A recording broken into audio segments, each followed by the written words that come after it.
Oke, selamat siang ya. Kita akan belajar mengenai perkuliahan yang ada di teknik kimia, yaitu materi dan korosi. Nama perkuliahannya. Yang mana di sini dari Universitas Surya ya. Yang intinya Anda bisa memahami prinsip pengetahuan material, bahan konstruksi, dan juga tentang korosi ya, yang nanti kalau misalkan Anda di dunia perusahaan ya, ada perancangan alat dan perancangan pabrik yang arahnya material dan korosi, dan ini adalah proporsi, namun saya nanti akan melakukan modifikasi ya terkait pekerjaan ini, karena nanti yang saya berikan adalah tugas, lalu UTS, tugas adalah UAS. Jadi tugasnya bisa banyak ya di sana. Oke, ini rancangan perkuliahannya. Ini nomor 1 berarti pertemuan pertama.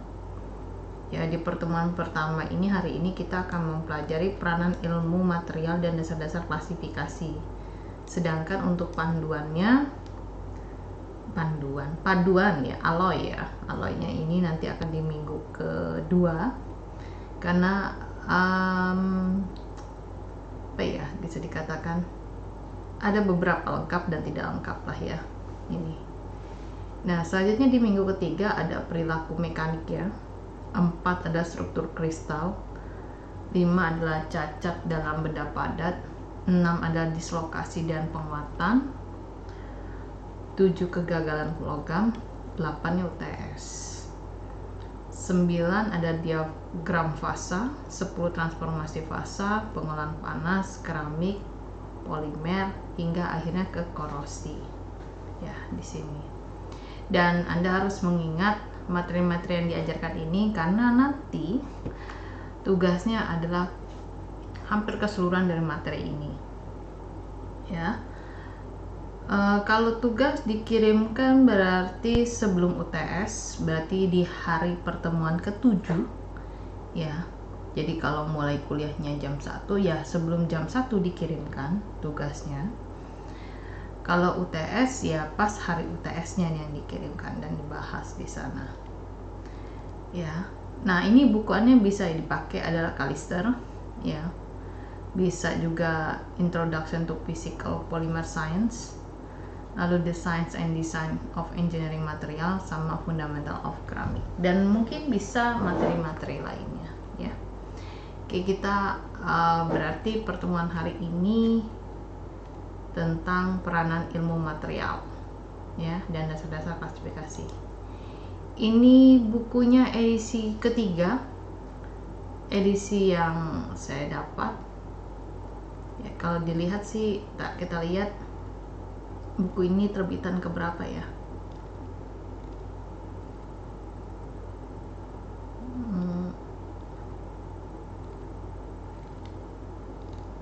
Saya kalau dilihat bagus ya. Cuma ada beberapa materi itu dia random ya. Nanti bisa diambil materi yang lain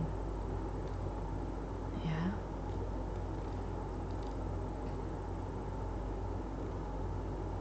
Bisa di-download yang ini. 2007 ya. 2007-2008 sini ya kalau dilihat.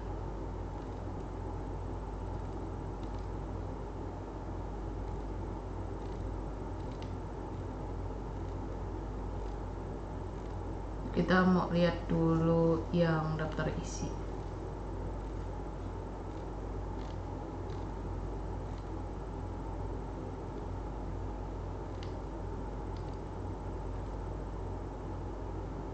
Jadi kalau di sini ada struktur, defect, diffusion, mechanical properties ya. Cara dia membahas buku ini.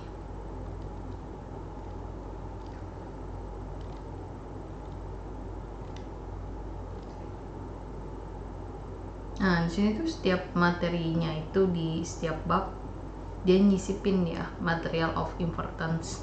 Misalnya kalau di bab 1 di carbonated beverage container, ini kayak apa ya, kaleng kalau kita bilang ya, kaleng minum atau wadah ya, bisa bukan kaleng doang ya, karena kalau minuman yang berkarbonasi kan nggak hanya kaleng ya,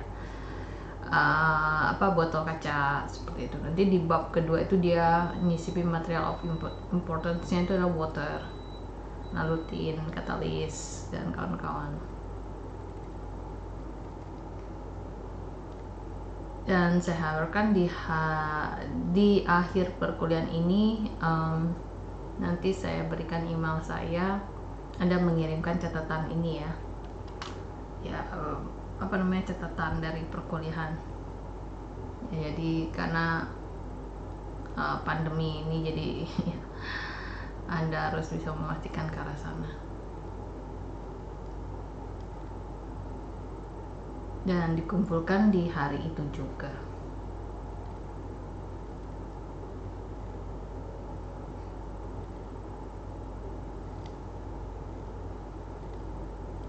Nah, ini dia daftar isinya, ada introduction, lalu di bab 2 ada atomic structure dan interatomic bonding. Kalau ini nggak masuk ya, nggak ada bagian di kita. Lalu structure of metal dan keramik ini masuk, tapi harus diambil beberapa poinnya. Lalu ini imperfection in solid, ini yang tadi ya, cacat ya kalau kita bilang. Lalu di sini polymer structure, diffusion ya. Ada mechanical properties, jadi kalau misalkan kita kecilin ya. Aduh.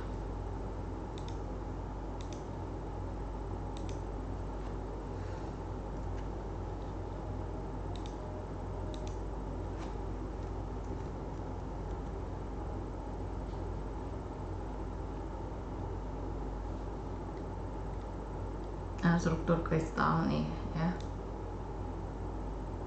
Cacat dalam benda padat.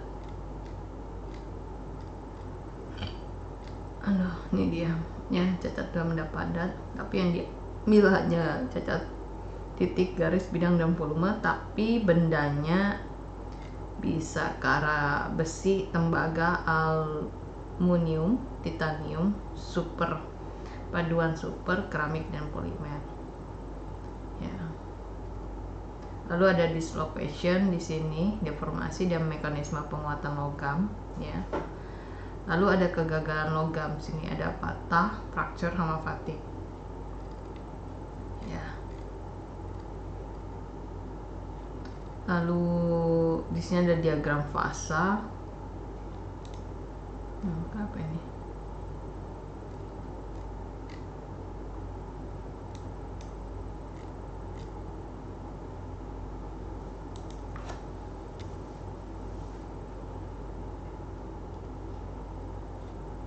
Oke, diagram fasa, transformasi fasa.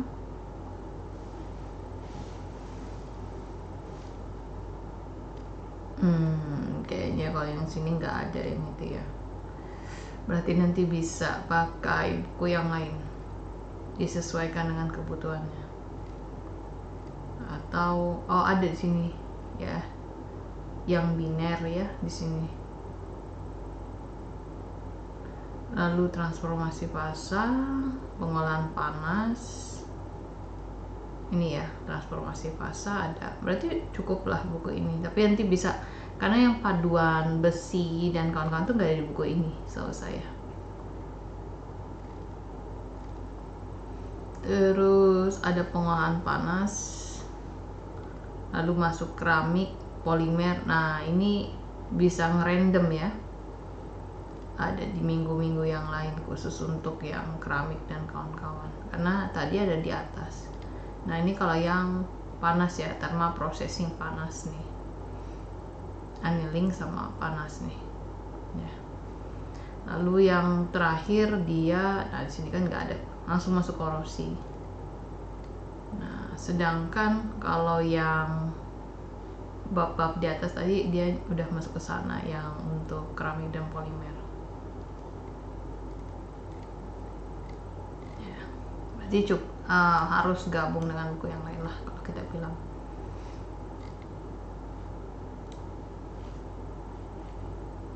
Oke. Ada beberapa konstanta di sini ya. Jadi bukunya dipahamin dulu, maksudnya bab depan apa segala macamnya. Oke, ini yang bab 1 yang kita pakai hari ini ya. Jadi bahasanya adalah peranan ilmu material ke arah bahan konstruksi. Konstruksi ini bukan yang kayak bangunan ya, maksudnya yang ke arah teknik kimia, contohnya kemasan. Kalau di sini material tuh ya, bidang keteknikan. Aduh. Lalu ada dasar-dasar klasifikasi material di sini. Lalu ada paduan dasar besi, paduan dasar tembaga. Tapi kalau yang paduan ini bukan di minggu ini ya, karena beda buku, tidak ada di sini alloy. Ya, alloy besi tidak ada di buku ini ya maksudnya. Oke.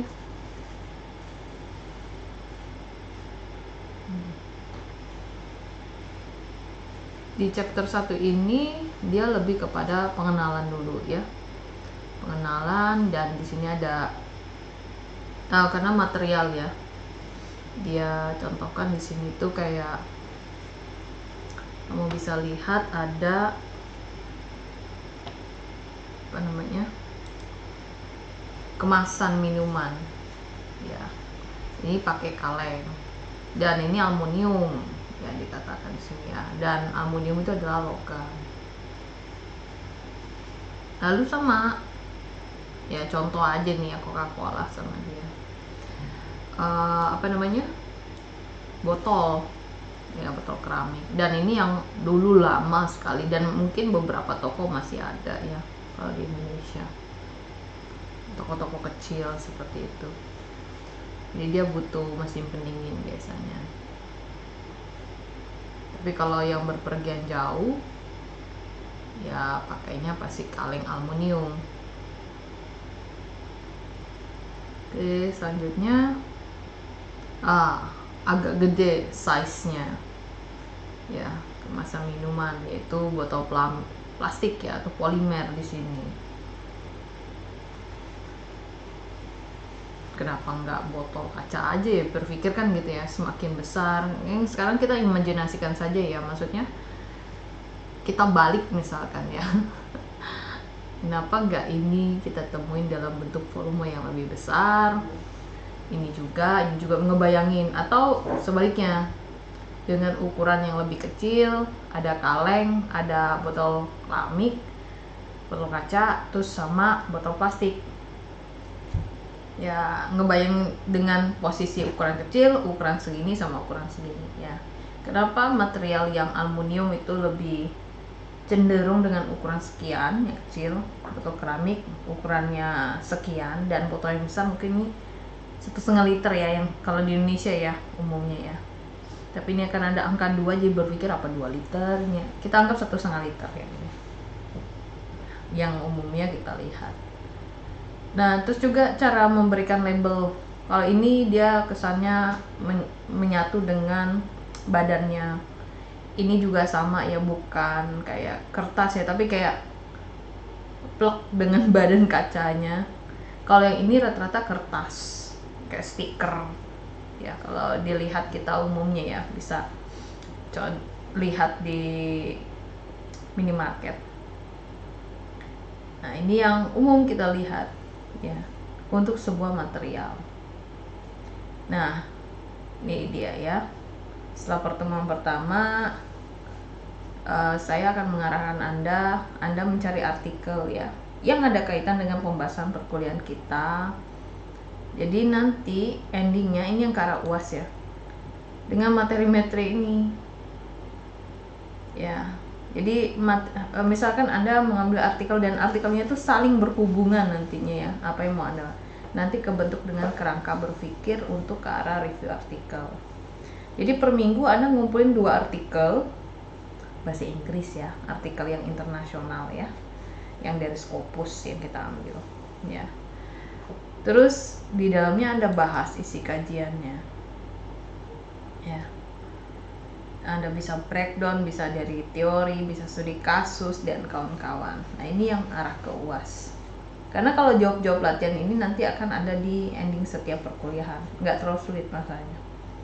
Ya, ini yang UASnya ya, berarti nanti di hari UAS itu saya sudah dapat ini. Ya, perkembangannya berarti tiap minggu akan dibahas 2 artikel. Jadi nanti ada nge-email ya sesuai dengan topiknya ya. Oke, ini target ketika kita belajar di bab 1 ya. Jadi ada 6 list klasifikasi dari material dan aplikasinya digunakan mau kemana. Ada site dari 4 komponen yang melibatkan desain dan production maupun penggunaan dari material. Dan secara singkat ya, penggambaran antar hubungan ya dari sejumlah komponen tersebut. Terus juga kita men-cite 3 kriteria yang kondisinya di sana penting untuk pembelian proses pembelian material. Ya kalau tadi kan yang kayak balik lagi Coca-Cola tadi ya, aluminium, botol kaca sama plastik ya, polimer. Jadi dia harus bisa memilih ya proses pemilihan dari material. Terus juga melis klasifikasi utama dari bahan padatan. Ya, di sini posisinya ada bahan kimia ya. Lalu juga di sini material maju. Lalu juga di sini ada material pintar ya. Atau sistem pintar ya, smart system ya. Dan juga menjelaskan konsep dari nanoteknologi. Ya, jadi ukurannya lebih kecil 10⁻⁹ ya, dan pengaplikasian material tersebut. Oke, di sini ada sejarahnya. Ada beberapa sini udah diringkas-ringkas ya maksudnya ya. Anda bisa baca dari bahasa Inggrisnya dan ada ringkasan sini. Jadi perkembangannya ini mampu memproduksi dan merekayasa bahan untuk kebutuhan hidup manusia biasanya ya. Jadi ternyata material ini tuh sudah ada sejak zaman batu, perunggu maupun zaman besi, cuman tidak dikenali secara sadar. Oh ya udah, orang buat dari batu alat untuk apa? Mempertahankan diri, mencari ikan, ya udah pakai batu. Ganti nih perunggu, ya ganti ke perunggu. Terus zamannya besi ya, seperti keris dan kawan-kawan, orang berambah ke sana.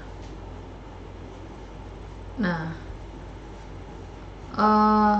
ada beberapa material saat dulu di awalnya itu terbatas ya, karena posisinya ada di alam, prosesnya alami ya, jumlahnya terbatas. Yang dari alam tuh ya batu, kita nggak bisa buat batu ya, kayu, tanah liat, kulit dan sebagainya. Ini dulu ya awal. Kemudian lanjut nih kita ke teknik untuk meningkatkan produksi, yaitu tembikar dan berbagai logam.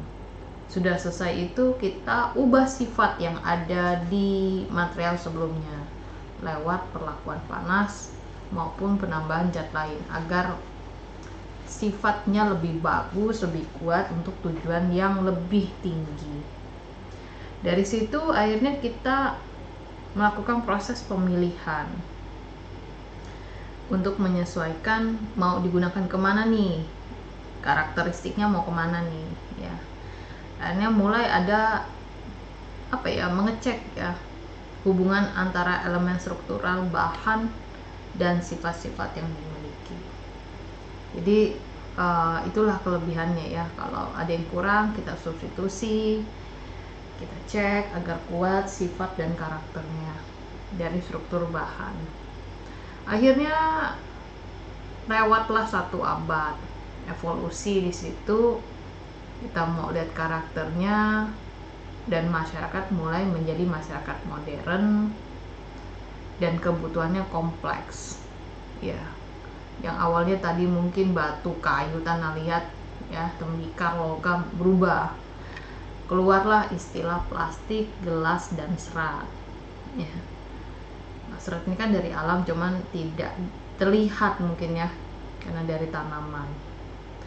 Nah, akhirnya kemajuan-kemajuan ini bertahap. Misalnya mulai nih yang ke arah kebutuhan tersier, mobil butuh bahan baja atau bahan yang setara. Udah itu mulai ke arah telekomunikasi, perangkat canggih, komponennya berbahan semikonduktor. Ya, bisa juga perangkat elektronik di sana. Ya, jadi sesuai dengan perkembangan zaman. Nah, di bab selanjutnya, subbab selanjutnya di sini ada ilmu material dan teknik rekayasa sini ya. Yang ketika kita mengatakan ilmu material dan teknik atau rekayasa, teknik ini sebenarnya rekayasa kalau bahasa ininya ya. Jadi kalau teknik kimia itu sebenarnya nama aslinya prodinya teknik atau rekayasa kimia. Nah, ilmu material itu terpisah dengan ilmu rekayasa material. Kalau ilmu material berarti pakai sifat yang ada ya dari benda tersebut, ya udah sifat dia seperti ini, itu yang kita pakai. Tapi kalau rekayasa itu arti kata yang tadi ada sifat-sifat yang kurang kita padukan dengan hal yang lain. Makanya ada istilah paduan besi, paduan tembaga, paduan dari titanium ya, kawan-kawan sana. Nah, ilmu material itu akan menyelidiki hubungan yang ada antara struktur dan sifat material. Ini yang awal ya, saat manusia mengenal material tadi, hanya ngelihat sifat dan struktur. Rekayasanya adalah dia ngerancang agar, ini kan manusia berpikir ya, maksudnya saya teh pengen perangkat yang begini, dia belum tahu itu perangkat elektronik. Kadang-kadang berpikir saya teh pengen beginian gitu ya, bagian gimana ya. Nah, itulah mulai merekayasa dia, merancang sehingga mau ke benda itu ya dia lakukan rekayasa. Yang diubah adalah struktur dan sifatnya. Properti itu sifat ya, hubungannya tetap ke ilmu material, tapi secara pelaksanaannya itu dipisahkan ya, ilmu material dan rekayasa material tadi ya, ilmu material dan rekayasa. Jadi makanya ada orang ilmuwan, ada orang insinyur. Ilmuwan tuh kalau bahasa singkatnya teh ya, di FMIPA ya. Kalau insinyur teh teknik, umumnya gitu misalnya ya. Jadi kalau yang ilmuwan itu dia mengembangkan atau mensintesis barang baru. Nah, kalau insinyur buat produk ya, atau sistem baru menggunakan bahan yang ada dan mengembangkan tekniknya untuk memproses bahan. Jadi kalau singkatnya mungkin ke arah gini ya, apa ya kalau bahasanya ya, kalau di teknik kimia itu misalnya orang buat sabun ya, buat formulanya. Nah, itu tugasnya orang science, ilmuwan, FMIPA kalau kita bilang di Indonesia. Nah, kalau di teknik kimia itu sampai ngerancang pabriknya, terus buat sabunnya itu kalau yang ke arah lebih ekonomis ya, yang sifat sabunnya untuk yang hanya selembar saja karena kita covid ya, hanya pakai sekali yang lembaran seperti itu biar sekali pakai ya, dia mengembangkan ke arah sana buat produk dengan sistem baru ya, atau menghasilkan sistem baru. Dibedakan maksudnya antara orang sains sama orang insinyur atau keteknikan.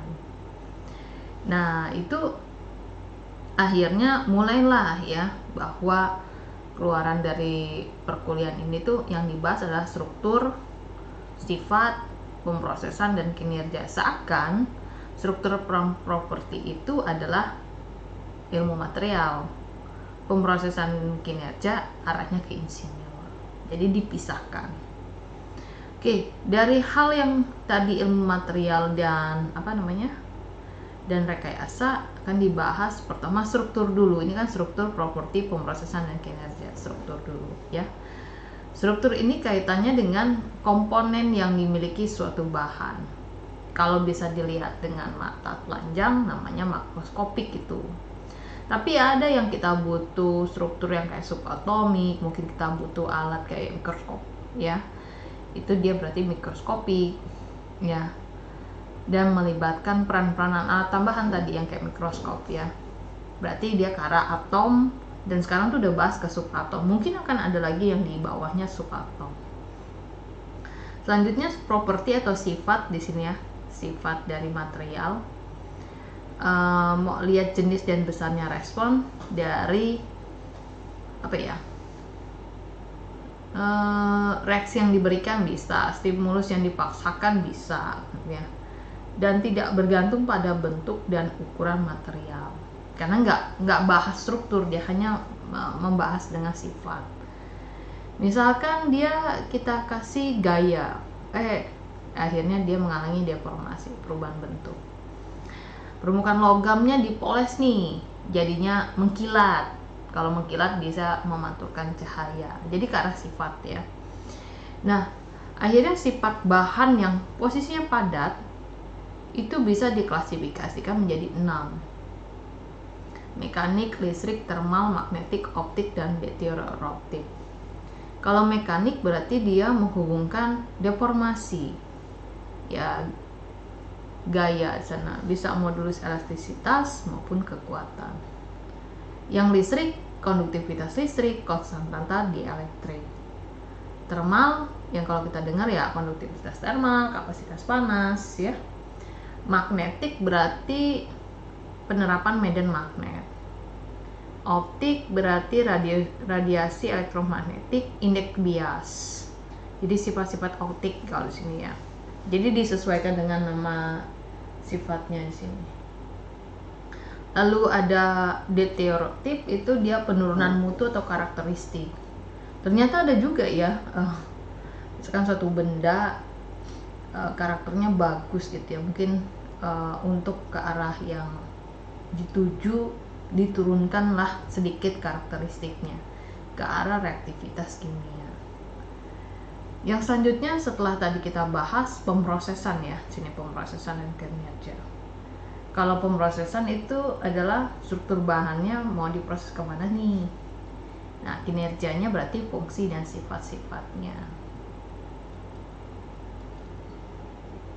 Nah, ini yang tadi 4 hal tadi ya. Struktur, properti, pemrosesan, kinerja. Berarti posisinya struktur, properti, pemrosesan, nah dibalik ya. Arahnya satu arah. Ya. Nanti hubungan ini arahnya kemana? Desain, produksi, dan pemanfaatan bahan. Ya. Oke.